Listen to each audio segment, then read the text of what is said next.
I'm Karen Lawrence, president of the Huntington Library, Art Museum, and Botanical Gardens. We're one of the world's great independent research libraries. We're located outside of Los Angeles in the Pasadena area. As the very proud home of the Octavia E. Butler Archive, an extensive archive, we're absolutely delighted to help celebrate Octavia E. Butler's induction into the National Women's Hall of Fame. We're here in one of the library's 3 public exhibition halls, which showcase our most outstanding materials in the 11 million item library collection, which spans from the 11th century to the 21st century. Here you can find a Gutenberg Bible, a first folio of Shakespeare, original printing of the Declaration of Independence, and documents around women's suffrage. And here we have, always open, a page of Octavia Butler's manuscript drafts to one of her novels. Octavia's collection at the Huntington offers one of the most outstanding, unusual portraits of a literary life. And there's an extraordinary record of the interior life of a young woman who knew she'd be a great writer, knew she'd be a best-selling author. Octavia E. Butler understood her own uniqueness, and one of my favorite entries in the journal is, "I write science fiction and fantasy for a living.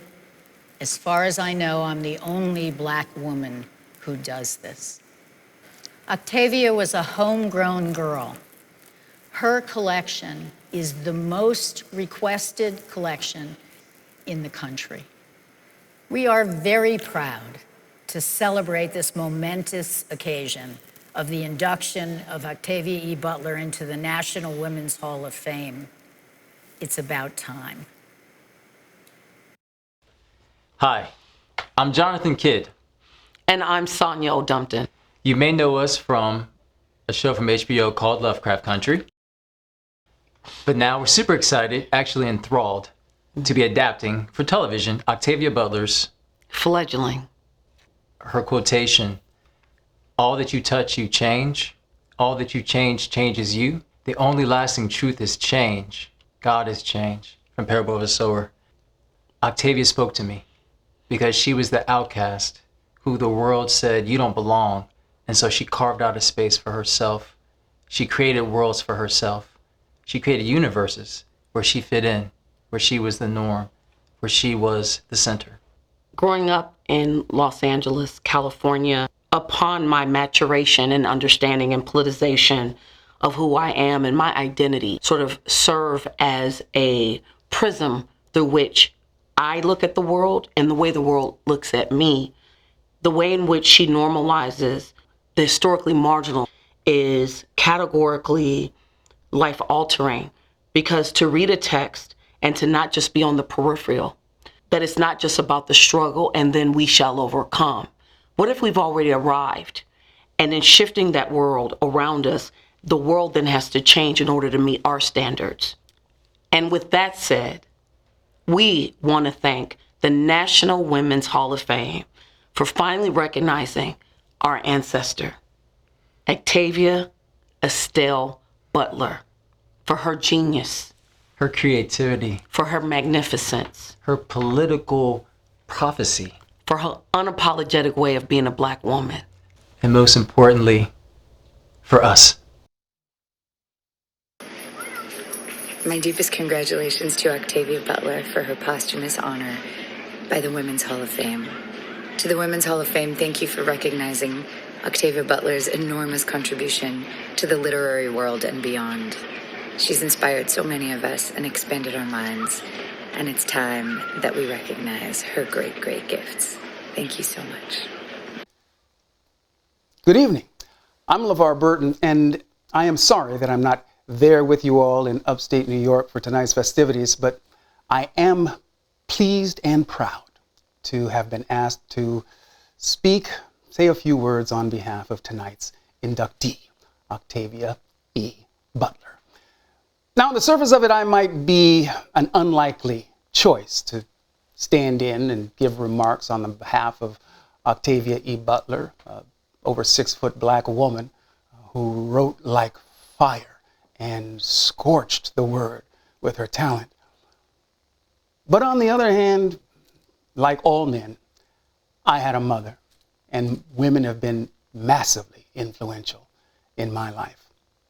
There are a lot of people who achieve their fame long after they have gone, and Octavia E. Butler certainly fits into that category. But what I love, I think, about her body of work that she has left us is that it is informative to all of us who are on this human journey. The themes that she writes about, the worlds that she envisioned and left for us to study, indicate a soul with an intellect that encompasses all of the potential of humanity, which means our foibles as well as our strengths. Octavia saw us as we truly are, complex organisms with greatness about us and the opposite thereof.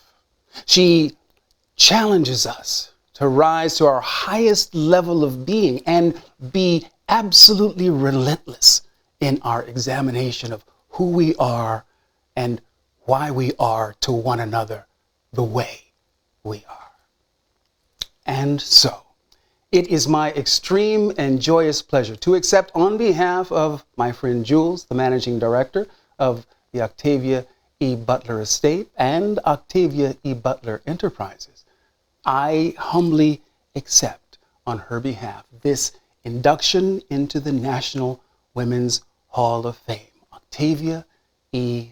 Butler, master wordsmith, master dreamer of dreams. This woman has dreamed her way into history and left a roadmap for how humanity should behave. This is much deserved, perhaps long overdue, but as Alex Haley used to say, God may not always come when you call him, but she's forever on time.